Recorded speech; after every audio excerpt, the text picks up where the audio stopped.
The most important thing here is the "after all, you're the next me" line. We heard him say this to the doctor before, so it's a cool callback, and it's ultimately a situation of what does he mean. Is Shigaraki the next All for One literally or figuratively? Now, I'm still leaning towards it being literally, especially when you quite literally see Shigaraki in the palm of All for One's hands, but the jury is still kind of out. At this point, I do think, the safest guess might be like a fusion of the personalities instead of a full-on takeover. But that's just because I think that would be a solid end goal and would work well with what we've seen before. Hey everybody, it's Tripl-L here to talk about My Hero Academia chapter 330. Hey everyone, this is going to be a fun one. I'm very excited about this chapter because this chapter says some very clear things about the whole Shigaraki and All for One situation. I'm personally very happy with what we got here. This is along the lines of what I was expecting, and I am very excited to tell you again my thoughts. If you've been watching the channel for a long time, you already kind of know where my theories tend to go, especially if you're on the live stream crew. But this was a very good chapter here, Academia, for clarifying some things. That said, whenever we're talking about All for One, if you guys remember the past videos, especially whenever the doctor's talking about All for One or All for One saying stuff, I always say, don't take All for One seriously. Don't listen to All for One because All for One speaks in pleasantries. And you have to be really careful as well because sometimes he has double speak. And in this chapter, I think, showcases more of that. I think if you try to make sense of every single thing that All for One says, you're going to be in trouble because there's a layer of deceit. And he's kind of egocentric in terms of how he sees the world. So everything kind of revolves around him. And if you're not careful, you might get caught up there. That said, it makes for a fun time. And I am very excited to get into this and talk about things. One thing I also will say is that ideally, you shouldn't be listening to what All for One is actually saying. You should be listening to what All for One wants to say. And to do that, you also have to consider, like, well, how would a narrative kind of work out with All for One here? And again, as we go into the page-by-page walkthrough, I will highlight every single part that I think is worth considering. Now, I don't think I have any more general notes, but if I come up with one, I'll make sure to slot it in right here. But otherwise, let's get right into the video, starting with the page-by-page walkthrough. There's a lot to cover. So, page 1. What does page 1 ultimately do? Well, it says a lot of things. The first panel is one of the pilots correcting Star, that's Tomura Shigaraki, bringing up the importance of a name. And then they go on to say that we should expect an EMP attack. And then they go on to say that they will put on their shield and disengage autopilot. So this was actually really funny because I was having a discussion with Jason Thomas, a commenter, and we were talking about whether or not Shigaraki could do an EMP attack. And so with this, he probably can. And, thinking about it, Shigaraki was able to short out people's devices before. But it was funny because we had a conversation about whether or not radio waves could be an EMP attack. And I think we ultimately concluded it had to be in the higher range of the spectrum or in the higher frequency of the spectrum.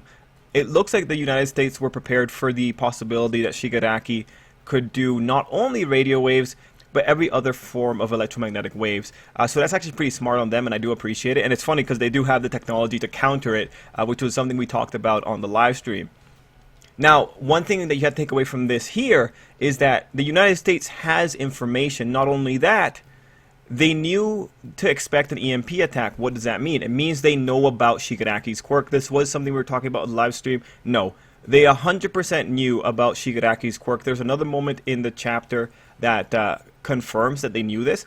But this is one of those things where we can say, yeah, 100%. If Star doesn't know about any of Shigaraki's quirks, it's her fault for not asking the guys while they were driving over there at least. But given that it's been a month, she likely knows about the loadout that Shigaraki has. We'll look at other parts because there might be one spot that kind of makes you question that, but we'll see it. It might be more of an issue of seeing is believing. Anyway, the bottom half of the page has Star's face here.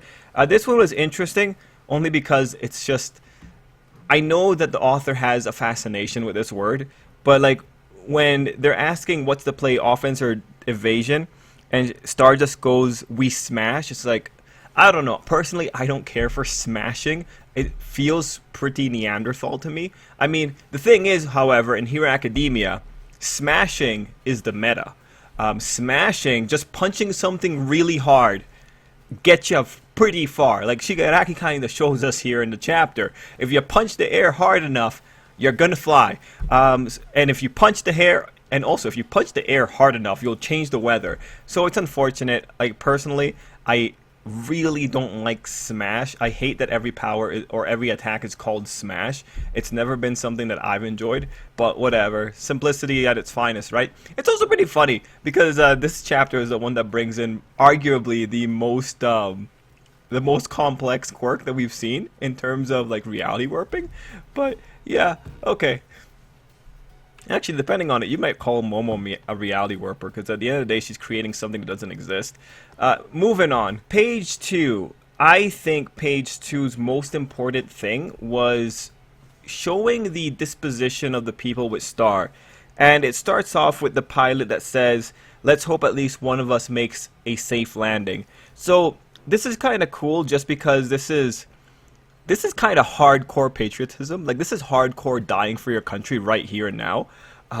Pretty interesting. I guess, like, the author really probably wanted to exaggerate this particular quality. Which, cool here. Like, it's legitimately really cool seeing it in practice here. And then you have Star saying, like, there's a villain to take down. I'll make sure your remains make it back to your loved ones. Like, there's no chill there. Like, that's just flat. You can tell these people have been in war. Which makes sense, given who it is. Also, one thing to consider here is that Star is riding on this jet this entire time. Like, we still have no real good sense of how tall this woman is. But what I'm really interested in is that she was able to stay locked onto that jet even after her orders kind of go away. I'm actually... Yeah, she was able to stay locked onto that jet for a long time. I really don't know how she's doing it. I don't think super strength lets her do that unless that jet has some kind of foothold for her. Anyway, this page was really good in just showcasing the mentality of the people with Star. Also, I think it's really cocky of Star to think that she's not going to get dusted, because she said, like, I'm going to take your remains back. That's a big indication she thinks she's not going to lose. Now, page 3 is really interesting because I think page 3 has a level of nuance that you might not catch, or maybe you'll catch if you're being too paranoid about it like I am. Now, one thing to talk about here is Shigaraki's attire. Shigaraki is wearing a suit and he's wearing a cape. We were talking about this on the live stream. Also, he's also wearing his old ratty shoes. That the Shigaraki you see here might be the best example of the mixture that's occurring with All For One and Shigaraki himself. Because the outfit itself is a reflection of the inner state of these two. Now, at this point, before we talk about anything else, I do want to just point something out here. Because this next point, you have to understand something fundamental. I'm just going to show you this shot from later in the chapter. This conflict of Shigaraki and All For One kind of melding together is happening throughout the entire chapter. Even before we see Shigaraki, it's been happening through days. When Shigaraki is talking calmly on page 3, that conflict is happening. It's never stopped. The reason that's important to understand is because you don't want to get put into the position where you thought everything was peaceful when you saw this initial Shigaraki. But if you look at other anime, manga, or video games from Japan, you might have encountered this kind of idea of an internal struggle. Like, the best example I have right now is Kingdom Hearts. If you know Kingdom Hearts and the Xehanort and Terra problem, it's the same thing. What you're seeing here, and the best way to understand it might be also in these words, the struggle that's occurring in Shigaraki is not happening in the conscious mind. It's happening in the subconscious. So while that entire struggle is happening, you have the resulting personality, which is the Shigaraki that we see here. So the Shigaraki right now is a product of the conflict that's occurring inside, and he might not be entirely aware of it. In fact, if you look at page 3, there is no way to say that he is actually aware of the conflict happening in Vestige World, or in this case, in the subconscious. Because at this point, he's still kind of trying to come to grips with it. Now, here's the other cool stuff. If you look at the way that Shigaraki's talking, this is not Shigaraki, at least in English. This doesn't look like Shigaraki's thought patterns. It's a strange state I find myself in. I can truthfully declare that I am Tomura Shigaraki, but at the same time, there is no doubt that I am also me. Now, to understand this, Tomura Shigaraki is referring to the old persona, and me is referring to this new state of awareness for Shigaraki, right? Shigaraki goes on to say, I felt like this ever since I've reawakened. For that particular situation, we don't know if he's talking about reawakened after Izuku fight or before the Izuku fight, like right when he got out of the doctor's tubes. But at that point, he would have been at a lower synchro percentage, so it doesn't really matter. Now, just to illustrate this for you, I found a few pages just to remind you of what Shigaraki's speech patterns are usually like.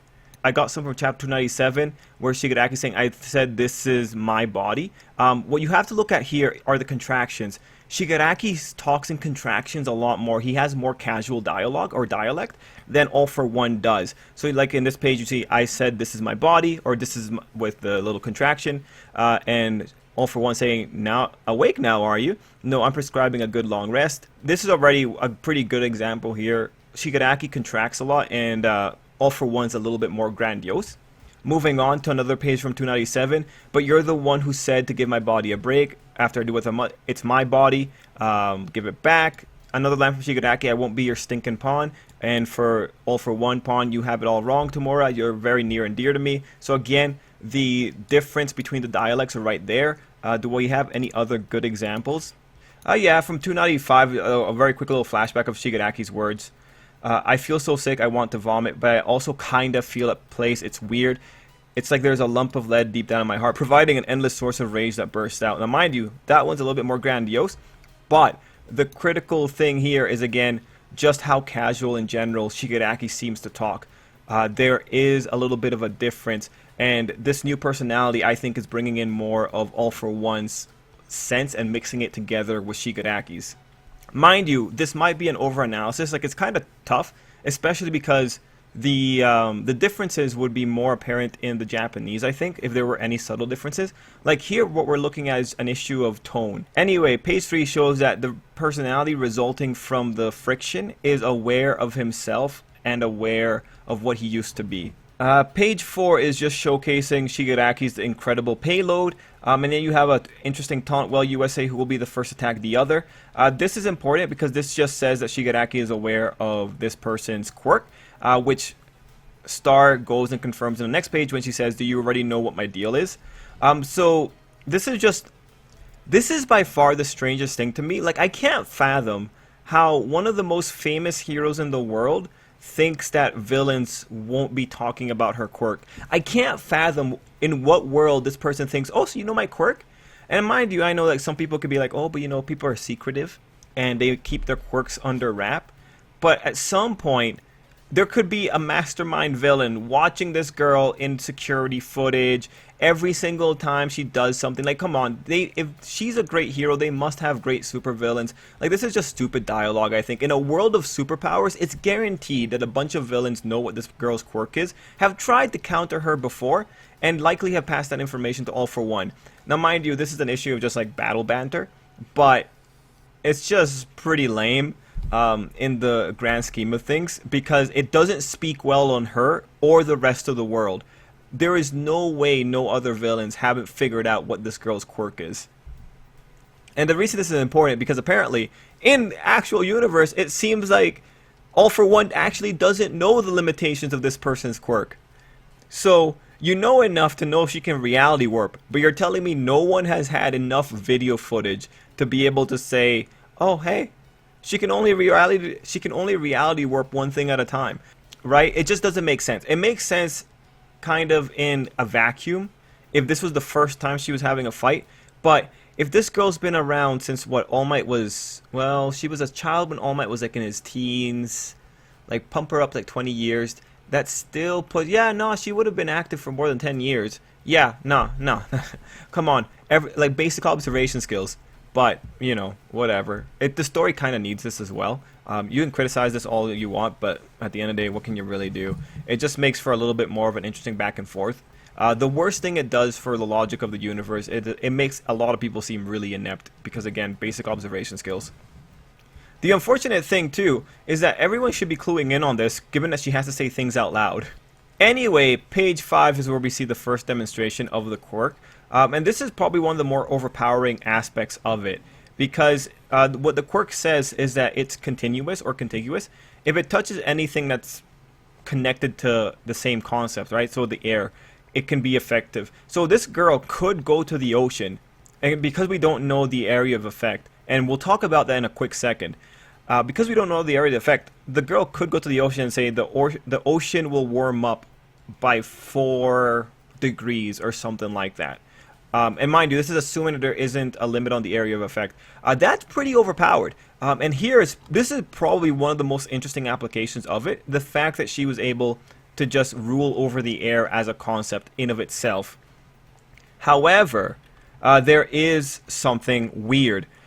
In terms of the information that we got, all that she actually defined was 100 meters ahead of me.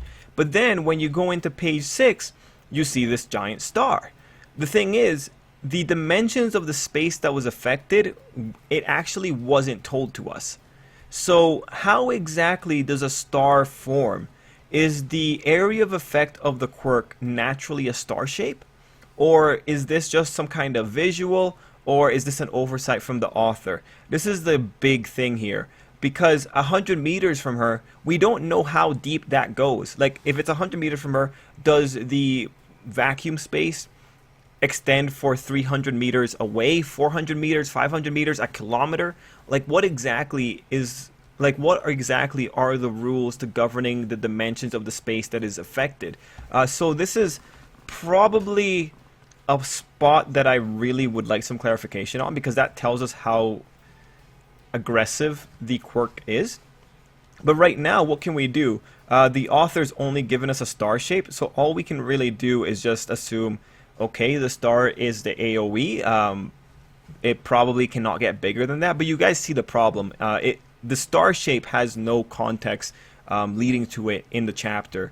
So for this one, I do think this is a little bit weak, unless the author was trying to do a visual explanation, but we are going to need a confirmation for that one.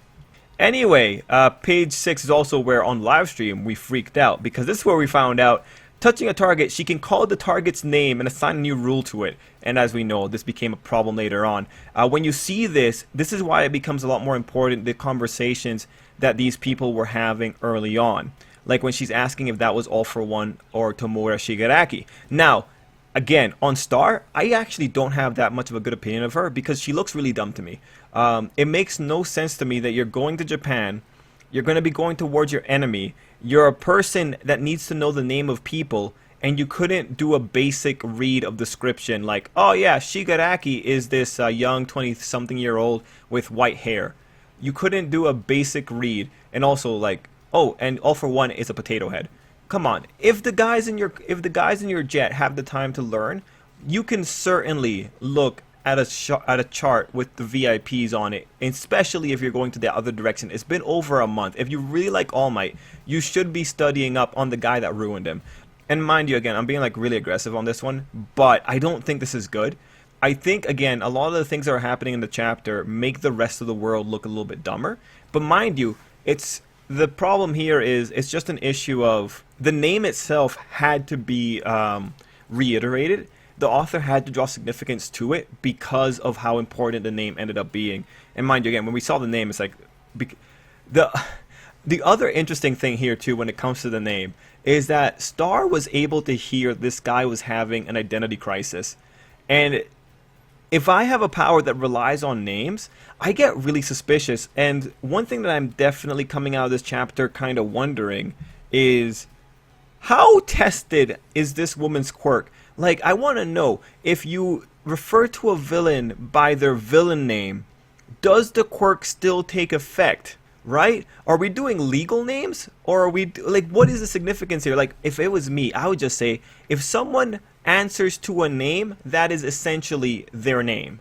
No other way around it. But here, we already have a significant issue that's forming, because what the author is trying to say is, hey everyone, look, Shigaraki's identity crisis is so deep-rooted that this very metaphysical quirk no longer affects him. And there is something very interesting that happens in that, but we will talk about it when we get a little bit further into the chapter. Point is, though, if I was Star, I think I would have spent a good long while trying to define the boundaries of names, and the moment I hear someone having an identity crisis, I'm going to be a little bit more careful. But mind you, again, one of the biggest issues with this chapter is that we just don't have enough information about this girl's background, and it makes everything else, it just puts too many things up in the air, which is unfortunate, because if we knew a little bit more, we could properly understand the ramifications of some of the things that were going on here. Anyway, on page 7, we have Shigaraki feeling the effects of vacuum, and then we have, what a brutal quirk, I want it. So this definitely feels like a all for one line, and the I want it I think is going to end up being critical, because this is going to be the new Shigaraki trying to go after the quirk, which will have ramifications for the future. Then we have the continuation of page 7 just being everyone shooting lasers at Shigaraki. It looks cool, but not really that big of a deal. I do think that the area of effect kind of went away at that moment, but it's kind of hard to tell. Page 8 just has some cocky bantering from the Americans, and then you have Shigaraki using more quirks, reflect plus scatter, so we've never seen those before. The man does hold a lot of quirks. How many quirks is that? That's 1, 2, 3, 4, 5. Yeah, okay, so we got 5 quirks so far. Anyway, one thing here that you gotta see is that Star catches a laser, and in the time she catches it, she's able to say the words, "the laser is holdable." So the speed, I think, is a little bit of an issue here. But when you see her being able to pretty much catch a laser before it really hurts her, that is significantly overpowered. One thing that we were talking about on the live stream was that maybe she has reaction speed being a problem, but honestly, when you can catch a laser, yeah, it doesn't matter. Your reaction speed is just fine. Anyway, on page 8, we also see that the jet pilots were talking about his body is healing. So this is an issue where they know that he can do EMP. They know that it's Shigaraki. They know this is a fight about who touches the other. But they're remarking about the body healing. So this might be an issue. I do want to think they know about it, given that they knew about EMP protection. They must know about the regen. What they might not have known was how quickly he can regen. And this might have been a case of seeing is believing. But this is definitely a tricky... Like, if you're trying to make an argument about whether or not those guys knew about the quirks ahead of time, like, this is one of those points that you have to, like, really try and make work with the first bit. And there's more here. On page 8, we also have Shigaraki wondering the vacuum she created is gone. Does New Order have a limitation of some sort? Hard to say. So this is one of those critical things where how much do they actually know about the quirk? Does All For One actually know about the limitations of the quirk and just didn't tell that to Shigaraki? Has the information not bled into Shigaraki's mind from the All For One vestige? It's just an interesting situation. And again, if legitimately All For One Prime doesn't know about the limitations that New Order has, well, that's just questionable again, because it's like, especially for All For One is such an observer that it's kind of insane to think that there's no one else that observes as much as All For One. So this is another question mark in terms of how did this girl's history look with her own supervillains. Anyway, here we have Shigaraki using monstrous strength to get into Star's face, and Star observing it. Now, page 10 and 11, they're cool pages. You have Star giving Shigaraki a good punch to the face, and you have her setting up that she can only set new rules for up to 2 different targets at once. Oh, actually, the wording here is kind of weird. I can only set new rules for up to 2 different targets at once. I'm not sure about that wording. That wording's kind of loose. What this wording limits is how many targets she can have. It doesn't limit how many rules one target can have. You guys kind of see it here in the wording. So also here, the other issue is the plural on rules. I can only set new rules.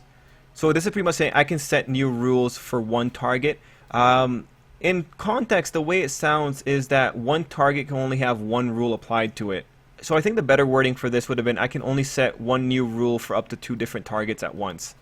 Or I can only have one rule for up to 2 different targets at once. It's just because, like, yeah, the current wording makes it seem like one target can have multiple rules. Anyway, the next part of the explanation just says that she always targets herself and that she can't conjure up super strength on All Might's level. So that's actually really interesting because, again, this is talking about the boundaries of this girl's quirk. Because if someone says, I have super strength, how do you define super strength, right? What if you say, I am the strongest in the world? Can she do that? Because I am the strongest in the world requires the quirk recognizing every entity that exists on the world. At that point, she would be stronger than All Might. So the quirk has weird limitations that, honestly, for these kind of reality warping quirks, they really shouldn't have. But I think this is just an issue. I think this quirk shows what the author is comfortable with and what he isn't comfortable with. It's kind of insane that she can't have more super strength than 9 guys put together. I wonder if she says something like, I have the strength of 20 strong men put together. you know, would she be stronger than All Might? So this is the problem with the reality warpers, is that they don't get well defined, and then the less well defined they are, it puts them in a weird spot where they are only as strong as the arbitrary logic that the author puts in, because he has to limit them for the story purpose. Putting her below All Might for an arbitrary reason, such as she can't muster up super strength, and not telling us what exactly defines the limits of this quirk, I think makes her an even bigger tool of the plot. Yeah, for this one, the problem here is she is slave to the plot, especially now that we're on a world warping level. Anyway, the bottom of this page had a lot of people excited, because this was referring to an event that we saw drawn in the first Hero Academia movie. I thought that was pretty cool in terms of, oh, you know, great that Horikoshi actually remembers, you know, stuff from the bonus material. It's great that he's able to incorporate it, but there's nothing else here that I think is particularly impressive. I know people got really excited about it, but, you know, on a critical level, it's just an issue of him having really good memory. This isn't the first time that he's incorporated aspects from the movie into the manga. So, I mean, like, even when we had the international heroes being showed off, we had that one hero that showed up in the movie, the guy with the thunderbolt on his head. Yeah, so I feel like this is more of the same. I am always happy for continuity, and it was cool to incorporate it here. But, yeah, I think it's a nice Easter egg, if anything. Okay, let's see. The next bit is how this girl was inspired and how she wanted to be better than All Might, and how that led to her having 8 pieces of hair. I mean, sure. 1, 2, 3, 4, 5, 6, 7, 8. Is that 8? 1, 2, 3, 4, 5, 6, 7, 8, 9. It's kind of hard to count, honestly. Anyway, on page 12, Star rides Shigaraki while on the plane. And then you have Shigaraki complaining about All Might. I found the wording, that cursed All Might, pretty cool. Star pretty much gives it up to All Might, calling him the symbol of peace. And then she puts the order on Shigaraki. If Tomura Shigaraki moves at all, his heart will stop. And this is where we all on the live stream just freaked out for the poor lady, because it's like, oh god, this man is having an identity crisis, and you just called his name. That might not be his. He might not recognize himself as that name. And then that's kind of what we end up getting. It's legalese. She got out of this by legalese. Now, page 13 is significantly more interesting, because someone goes in there and says she fell for it. The question is that conscious mind Shigaraki saying that, or is that subconscious All for One saying that? It has to be subconscious All for One. Now, the bigger thing here is she fell for it. That indicates premeditation. That indicates that this guy was thinking of using the fact that a new identity was forming as the critical thing to catch her with, which again is a little bit more insidious, because now you can say he was planning to create this situation in order to counter New Order. And this leads us into like the critical stuff for the chapter, where I believe that conscious mind is talking about signs from the moment that he reawakened that the boundary was hazy. And then we go into full-on subconscious, where we see the critical line, as originally planned, you were meant to become me entirely after 2 months of recuperation. But what a firecracker you are. So this is a pretty big thing, and White Despair, I hope you're here to watch this as well here. So this throws everything out the window. When it comes down to it, as originally planned, that means that the Doctor and All for One, because I don't think All for One left the Doctor out of it, their plan was for All for One to become Shigaraki, or Shigaraki to become All for One, or for a new personality to emerge. At the very least, they were planning for enough of an identity crisis to be happening that they would survive New Order. Now, here's where things get tricky. When he says, you were meant to become me entirely after 2 months of recuperation, that wording doesn't make sense with the stuff that he says immediately after. And you might be thinking, like, immediately after, on page 14, All for One is talking about the new personality as if that itself is a new product. But when you look at it on page 14, he's saying, we will become one soon enough, no longer All for One nor Tomura Shigaraki. So, he knows they're going to become one. He is still expecting it to happen, but then in that same breath he says, no longer All for One, no longer Tomura Shigaraki, even though on page 13 he says, become me entirely. So this is tricky. This is just All for One word salad. What you have to understand here, and I'm really happy about this because I've been talking about this from a very long time. All for One still needs Shigaraki's hatred. There's no way around that. And Izuku still needs to save Shigaraki. So because of those two factors, when he says they're going to become entirely him, he's incorrect. That's just bad wording for what it is. No, what's going to happen is that Shigaraki and All for One are going to meld. Shigaraki is still going to be within All for One because he still needs the hate factory, because the hate factory is important for his midterm goal. He needs to erode the rules of One for All, as far as we've seen. Anyway, he still needs the hate factory, so because of that, Shigaraki will likely be like in this same position that he was once in back during the breakout. He's going to be in that position. Izuku's going to fight Neo Shigaraki. Izuku's going to reach to Shigaraki. He's going to find him in Vestige World. He's going to pull him back out, and that's how he's going to save Shigaraki. That's what's going to happen. This new amalgamation, and likely as we go into Perfect Sync Shigaraki, All for One and Shigaraki might still have this kind of dynamic, but at this point, I'm expecting a full-on thing where in the future, All for One standing in front of Izuku, and then he starts warping as Shigaraki's face starts coming out of him again, or something like that, something lame. So this is the area we got to be really careful with All for One. I am really happy again to see Perfect Sync, but don't get it twisted. He still needs Shigaraki, and Shigaraki's presence is ultimately what's going to bring him down. Now, mind you, we go into page 14, and here's where things get tricky. First, in the first third of the page, All for One talks about how the Doctor and him had expectations and he blew them away. So that's just indicating that the Doctor was in on this, and when he says as originally planned, probably the Doctor was involved in that. And then he says the percentage, 97, 98. So Shonen Jump loves numbers. Shonen loves numbers. This is really important. Because that's saying that in terms of the full synchro, their synchronicity rate is like 98%, right? What that really says is that there's still a little bit of resistance within Shigaraki. And then we have the idea of the new persona. Now, this is again another spot where things are kind of dumb, because he says we will meld into a new person altogether. When he says new person, don't take it as to mean that's going to be someone that has no properties of Shigaraki or All for One. It's going to be someone with properties of Shigaraki and All for One, most likely. So you're probably going to still see like the little hints of Shigaraki in the outfit. Like, look at the outfit. The outfit will be the thing that tells you how exactly this new person is being expressed. But mind you, he's already at 98%. We've already seen what this looks like. The last missing 2% is probably the thing that's going to make Shigaraki super obedient to All for One in general. Because Shigaraki's ambition is probably going to be the thing that's going to be struck down here. Don't get taken away by the new person. It's an amalgam of two personalities. Now, on the second third of the page, we have Star realizing that it's not Tamura Shigaraki. And this is, again, Star, have you really never dealt with the criminally insane? Have you never dealt with someone with multiple personality disorder? Right? It's just one of those moments where it makes you think, like, Izuku has dealt, and he's just a teenager. He's dealt with a Yakuza who is a child abuser and tried to take out all the quirks in the world. He's dealt with Muscular. He's come in contact with Toga. He's dealt with Gentle. He's dealt with Shigaraki. He's dealt with Stain, who has a relatively complex philosophy. Like, come on! In 1 year, Izuku's dealt with quite a variety of villains. But, you know, you haven't, in all your years of heroing, you haven't dealt with someone with multiple personality disorder. Great.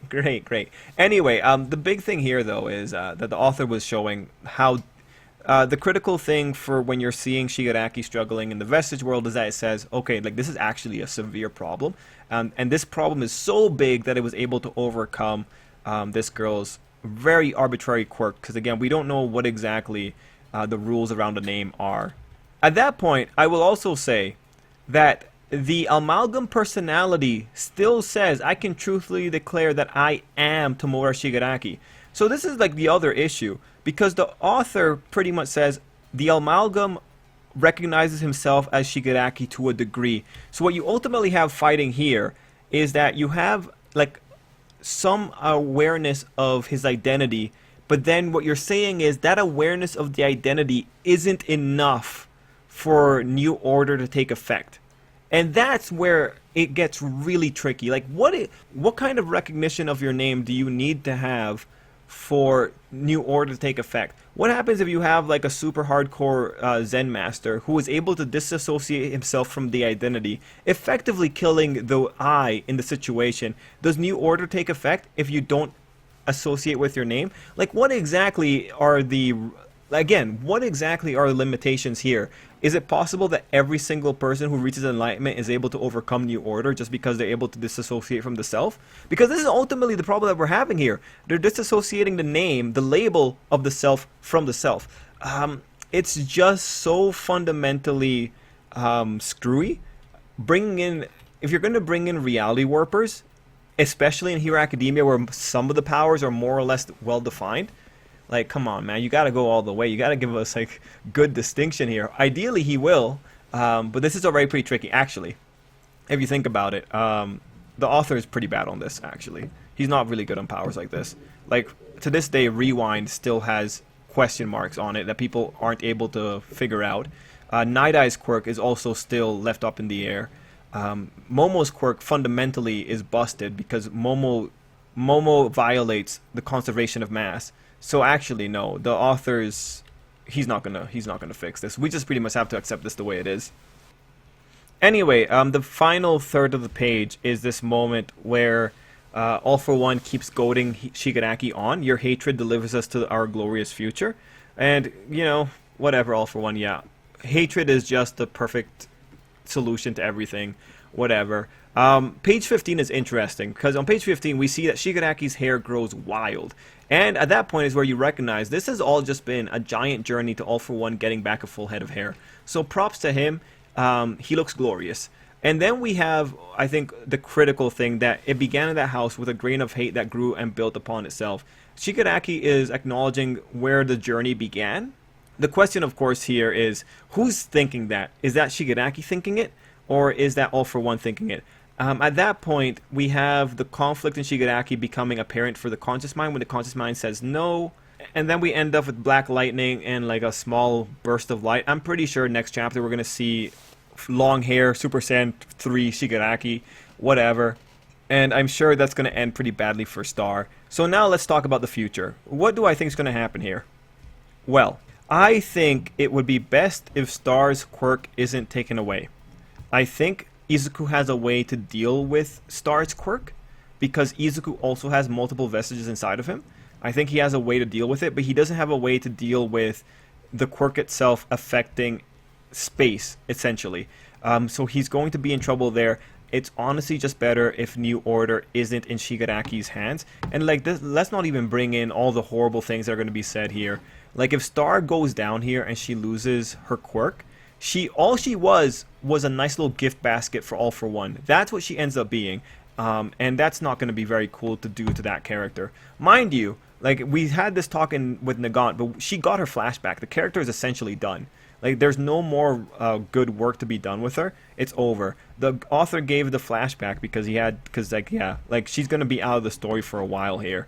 And if you want to know all my thoughts about this, I already gave them in another video. You can go check it out. It's on the channel already. It's like Shigaraki versus Star, like what's going to happen there. There's a lot of potentially nasty things that the author could do to the character here. One thing I will hope for, though, is that at the moment that Shigaraki's going to steal the quirk, Star wipes out the quirk so that he can't steal it. Just impose a new order on herself. I don't think there would be anything wrong with that. I think that would be probably the most heroic thing to do.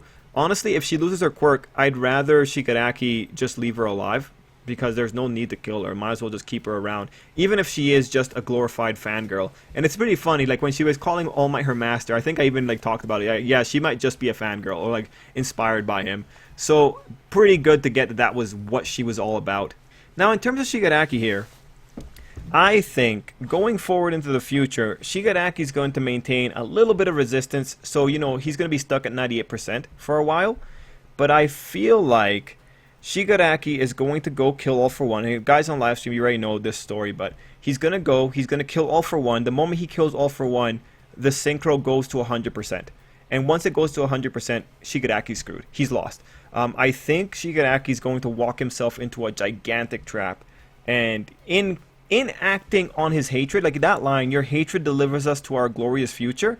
Yeah, All for One knows Shigaraki hates him, So he's probably ready for Shigaraki to try to kill him, and he might be thinking like, all right, yeah, do it. I'll get a new body for sure then. So I think that's where we're going. Shigaraki's going to act in hatred. He's going to kill All For One, and then that's going to cause the 100% synchro to happen and Shigaraki to be stuck in the dark place. Anyway, guys, those are my thoughts for Hero Academia chapter 330. Really fun chapter. I think the chapter had a lot of nice technical details when it comes to the story being told in the chapter. But if we're talking about weaknesses, it's really the defining of... It all revolves around the boundaries of the quirk and whether or not Star is aware of the boundaries. It's a little bit unfortunate. Working with reality warper powers, you got to get ready to go at that level. Unfortunately, there's a lot of question marks that are left with the quirk.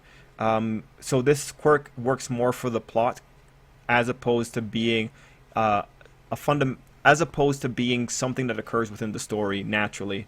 Guys, let me know what you thought down below, and until next time, I hope you have an absolutely great day.